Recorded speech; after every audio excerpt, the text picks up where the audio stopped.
Hello, my name is Andrew Miller. I'm a visitor host here at the Museum of London, and this is the second instalment in our London's Queer Object series. And at the moment we're standing in the Medieval Gallery at the Museum of London, where we're taking a quick look at some of the medieval pilgrim badges that we have on display. Now, the Museum of London has a really extensive collection of these pilgrim badges. They were carried around by very religious or superstitious Londoners who were hoping that they would gain the favour of the saints or of the Christian God. Now, the pilgrim badge that we're going to be looking at today isn't actually on display at the moment. It is downstairs in our metal store. It is a depiction of Jesus Christ. However, for a long time, the Museum of London believed that this badge depicted a female saint from the Iberian Peninsula, Saint Wilgefortis. Now, it seems absurd to imagine that we could confuse the figure of Jesus Christ with any other figure from the Christian Church's history. So how did we manage to confuse this character with Saint Wilgefortis? To find out, we're going to head down to the metal store and take a closer look at the pilgrim badge in question. So we're currently down in our metal store where Curatorial have very kindly got out the pilgrim badge, formerly of Wilgefortis, now of Jesus Christ, as we've discovered. This confusion between the two figures is a little more understandable once you get to grips with the story of Wilgefortis. So that story begins in the Iberian Peninsula, probably modern-day Portugal, with Wilgefortis, a woman who had converted to the Christian faith and taken a vow of virginity. This became problematic when her pagan father had arranged a marriage between her and the King of Sicily, a marriage that Wilgefortis strenuously objected to because, of course, she had no interest in marrying the King of Sicily and breaking her vow of virginity on their wedding night.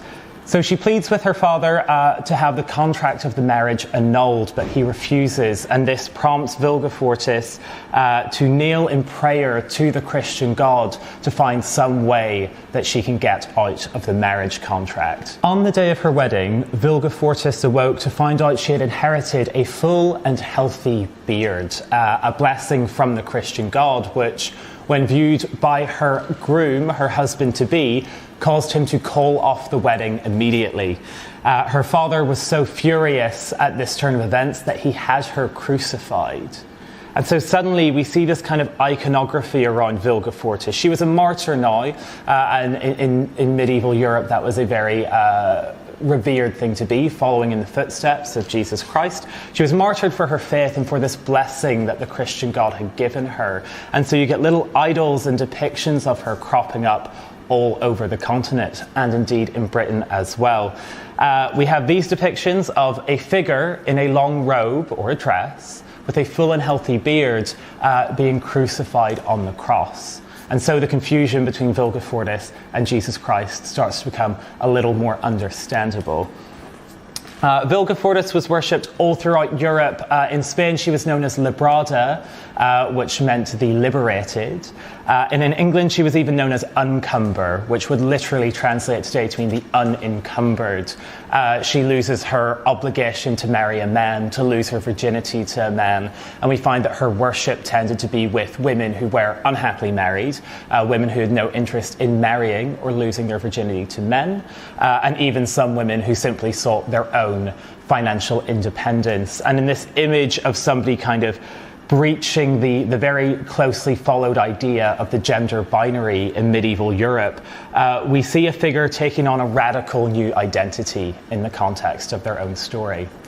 I absolutely love this little pilgrim badge of Jesus Christ, which we had previously thought was Wilgefortis. I think a big part of the confusion there comes from the very common depictions of Jesus Christ in early medieval Europe wearing this dress or a robe, and as time went on it transitioned away from that iconography, and we see Jesus Christ more commonly depicted wearing a loincloth. What I think is really important here for looking at this account of a figure traversing this gender binary is that for a long time Wilgefortis was worshipped within the canon of the Christian church. Her worship didn't go out of fashion and start to be suppressed by the Orthodox Christian church until about the 16th century. So for a long time, this image circulated and she was celebrated for taking on this uncommon new identity in the period. So that is just one of the stories from our medieval collection about queer medieval London. If you would like to hear more stories like it and hear a little bit more about the character of Wilgefortis as well, do sign on to one of our Queer City gallery tours that are available for booking through the website, and do stay tuned for more episodes of this video series, London's Queer Objects.